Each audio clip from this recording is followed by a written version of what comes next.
Interesante, delicado. ¿Por qué la intolerancia religiosa? Vamos a entrar un poquito en más profundidad con el tema. Quiero darle la bienvenida a Joel. ¿Cómo estás? Joel, un gusto ya llegar a tantos amigos que nos acompañan. Es así, Carola. Qué bendición, de verdad, poder entrar a cada casa, a cada corazón, a cada familia, a cada persona que está viendo siempre este programa. Nuestro cariño y nuestro abrazo para ti, ya que hoy vamos a hablar sobre un asunto que tiene que ver con uno de los regalos más lindos que Dios dio al ser humano, que es la libertad. Entonces, cuando un ser humano interrumpe esa libertad y cuando ve que tú piensas diferente, empieza a agredir, a insultar, a hacer tantas cosas, de verdad eso está creciendo cada vez en nuestro mundo. Y lo vemos en todos los ámbitos, en las escuelas, burlas, vemos en las empresas también. Y vemos hasta en casa allí, Carola. Lamentable, ¿no? Lamentable, es una realidad que vivimos.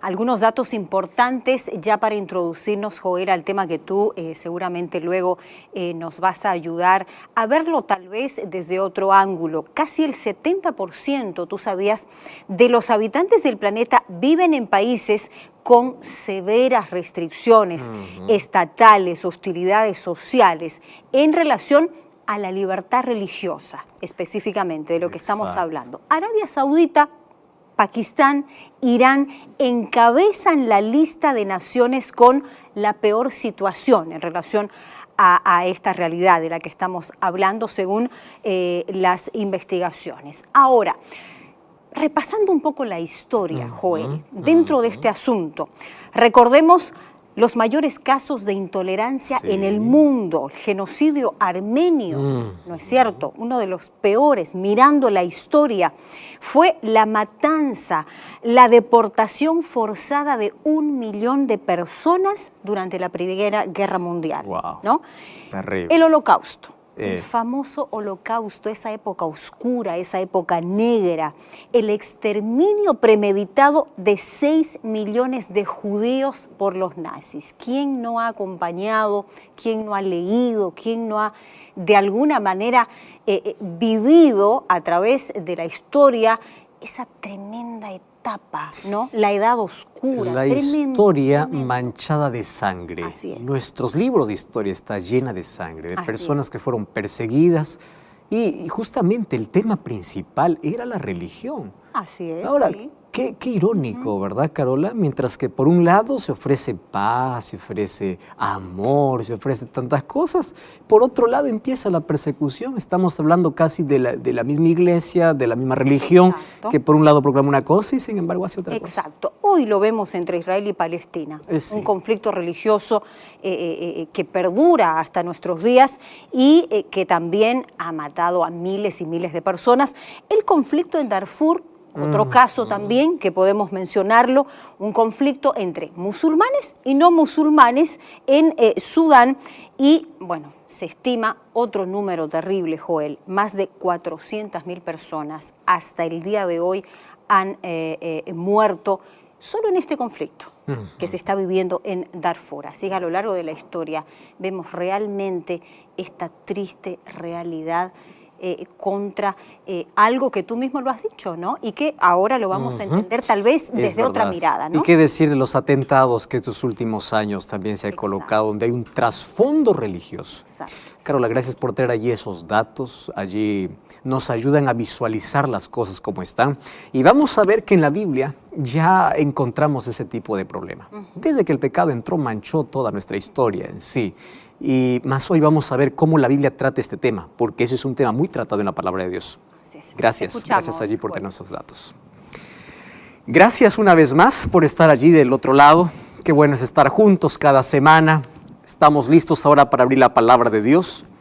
Y estamos listos para poder hablar sobre uno de los temas que realmente preocupa a nuestra sociedad, preocupa al mundo.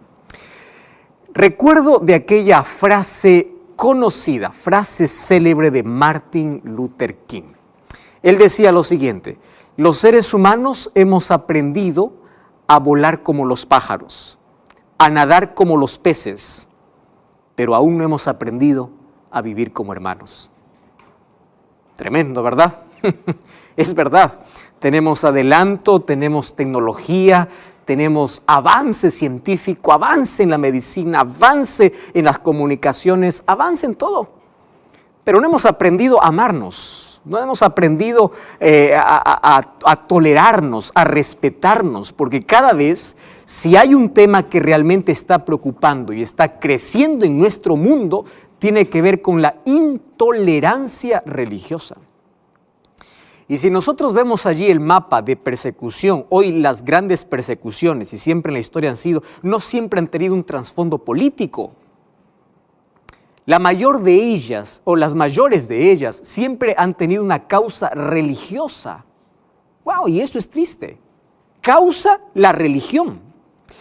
Hace algunos años atrás, en la historia nosotros estudiábamos que el mundo estaba dividido en ideas políticas, en ideologías. Por ejemplo, el mundo estaba dividido entre capitalismo y comunismo. Hoy no. Hoy el mundo está dividido por creencias religiosas. Eso no es el problema. El asunto es que dentro de las creencias religiosas empieza una persecución y va más allá de una idea, de un concepto. Entonces allí nosotros encontramos un problema serio. Porque en el nombre de Dios ya se cometieron muchos crímenes, muchos asesinatos.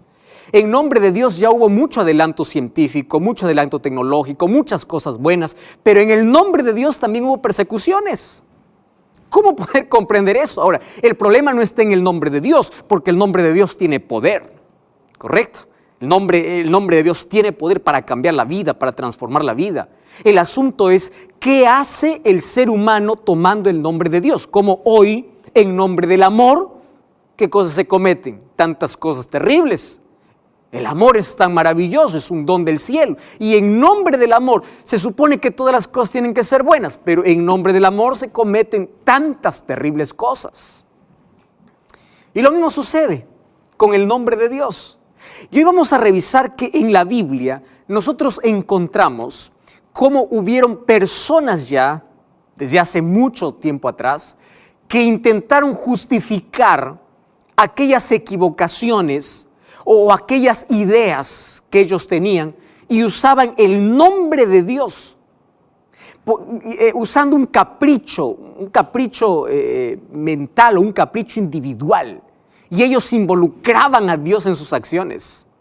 Sus motivaciones eran incorrectas, sus acciones eran incorrectas, pero ellos estaban pensando de que estaban haciendo bien las cosas.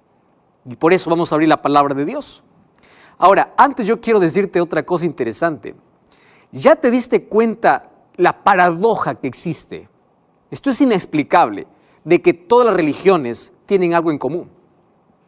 Y que todas te ofrecen paz, todas te ofrecen oraciones, todas te ofrecen algo mejor, todas tienen una línea en común.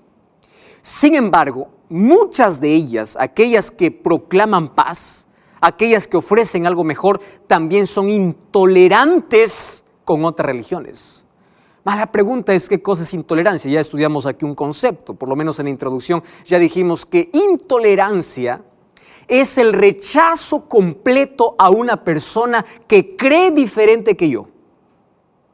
Entonces no aguanta la diferencia, no soporta pensar de que otra persona piense diferente, se aferre a algo diferente.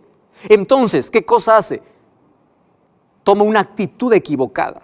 Y su actitud no solamente rechazar, es amenazar, es insultar, es perseguir.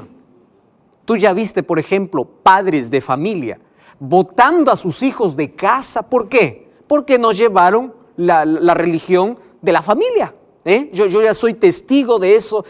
Allí yo ya leí tantas historias, fui testigo de varios hijos que fueron botados de su casa. Fui testigo también de varios hombres y mujeres que fueron echados de su trabajo. ¿Por qué? Por querer ser fieles a su Dios. Y detrás de todo eso hablamos de libertad, ¿verdad? Qué lindo hablar de libertad como un derecho. Eso es precioso. Mas ¿eso se está practicando en las escuelas? ¿Eso se está practicando en las empresas? ¿Eso se está practicando en los hogares, en las casas? ¿De qué tipo de libertad estamos hablando? Mas hoy quiero ver de que en la palabra de Dios, vamos a analizar juntos, ya había un hombre que en nombre de Dios, en nombre de la religión, ya empezaba no solamente a perseguir, sino a matar a cristianos. Y para ello voy a abrir la palabra de Dios en el libro de Hechos, capítulo 9. Allí encuentro la historia de un hombre llamado Saulo. Fíjate lo que dice la Biblia. Él respiraba amenazas y de muerte. ¡Wow! Tanto era su odio que hasta lo que respiraba era una amenaza de muerte. ¿Contra quiénes? Contra los discípulos del Señor. Este fue para el sumo sacerdote y le pidió cartas para las sinagogas de Damasco a fin de que si hallase algunos hombres o mujeres de este camino, porque así se les conocía a los primeros cristianos como hombres y mujeres del camino, los trajese presos a Jerusalén. Pero mientras él iba allí para Damasco, repentinamente le rodeó un resplandor del cielo y cuando cayó en tierra oyó una voz que le decía: Saulo, Saulo, ¿por qué me persigues? Y él le dice: ¿quién eres, Señor? Y él le dice: yo soy Jesús a quien tú persigues. ¿A quién estás persiguiendo? Wow. Ahora presta atención. ¿Quién era Saulo? Era un religioso, era un creyente, amaba a Dios, pero él tenía una visión incorrecta de las cosas. Préstame atención aquí. Que tú tengas una visión propia, personal, no significa que estás defendiendo a Dios. Hay muchas personas que toman la palabra de Dios para agredir, para insultar, no para mostrar la verdad. Es verdad que la palabra de Dios, cuando es expuesta con claridad, puede romper nuestra tradición. Es verdad que puede doler porque nos saca de la mentira. Pero otra cosa es usar la palabra de Dios para herir. Ahora, Saulo no estaba hiriendo, Saulo estaba persiguiendo literalmente a los cristianos porque no toleraba la idea de que otro piense igual que, o diferente que él. Mira hasta dónde llega el ser humano cuando tiene una visión aislada. Su actitud era incorrecta. Y tú quieres saber qué cosa lo llevaba a ser intolerante con los cristianos. Vamos al libro de Filipenses capítulo 3, versículo 6. Y allí él explica la razón por la cual él hacía. Mira el versículo 6, dice: en cuanto a celo, perseguidor de la iglesia. Hay una palabra aquí que me llama la atención. ¿Cuál es la palabra? Celo. ¿Qué cosa es celo? Entonces, voy a hablar para ti, que eres un padre de familia, que no toleras que tu hijo, que tu hija pueda estar eligiendo su propia fe. Él o ella quiera servir a Dios conforme dictamina su conciencia, conforme entiende la palabra de Dios. Y tú lo prohíbes y le amenazas. ¿Por qué? Porque tienes un celo. Y tú crees que tienes que defender la religión de tu familia, que es una herencia familiar. Y por eso amenazas, por eso eres capaz de expulsar, de quitar derechos, de quitar tantas cosas. Y tú crees que estás haciendo bien.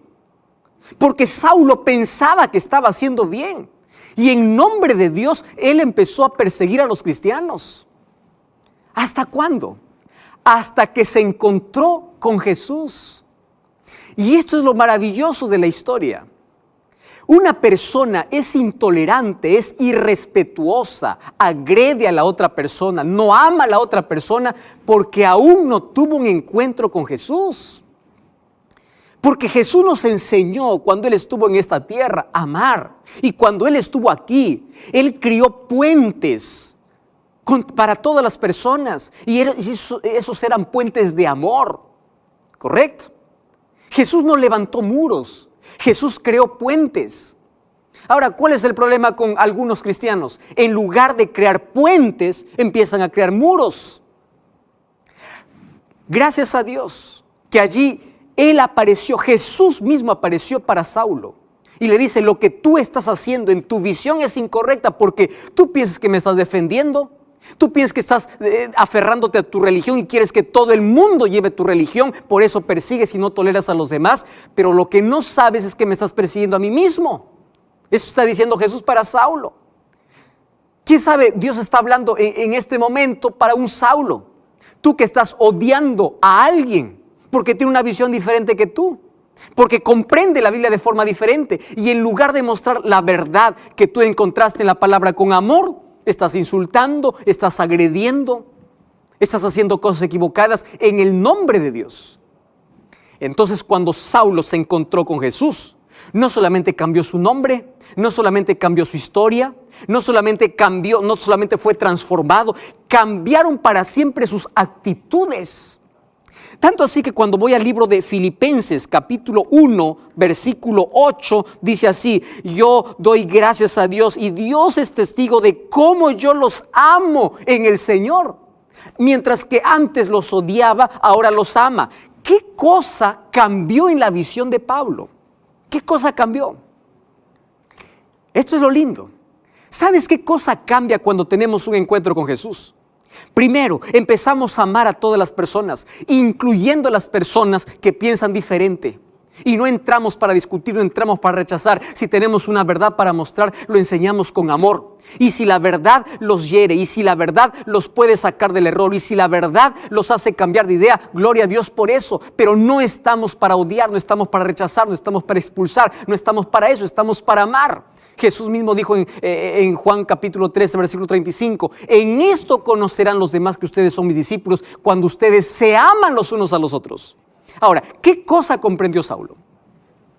Saulo comprendió lo siguiente: que salvación es un asunto de elección. ¿Me estás comprendiendo? No es un asunto de obligación. Entonces para allí con eso de que estás obligando a tu hijo, a tu hija a seguir la misma tradición familiar que tú. Y estás amenazando.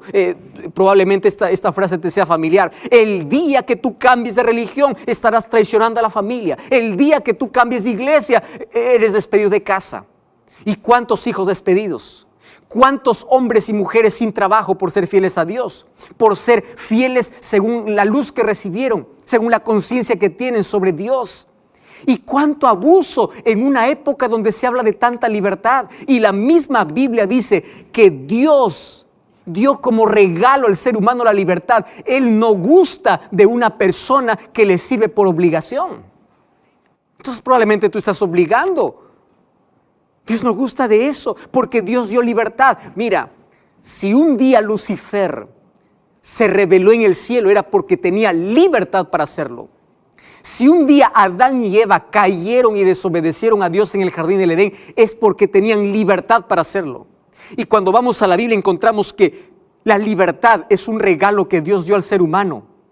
Cuando vas al libro de Josué capítulo 24 versículo 15, allí dice: escogeos hoy a quién servir. Josué dice: yo no les voy a obligar porque esto es un asunto de libertad. Usa sabiamente tu libertad, porque Dios te ha dado como un regalo. Dios te hizo un ser inteligente para poder ver qué cosa es lo bueno, qué cosa es lo verdadero, qué cosa es lo que te conviene y qué cosa es lo que no te conviene.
Pero a Dios no le gusta de que tú puedas darle un servicio por obligación, o que tú estés obligando o rechazando a los otros porque creen diferente que tú.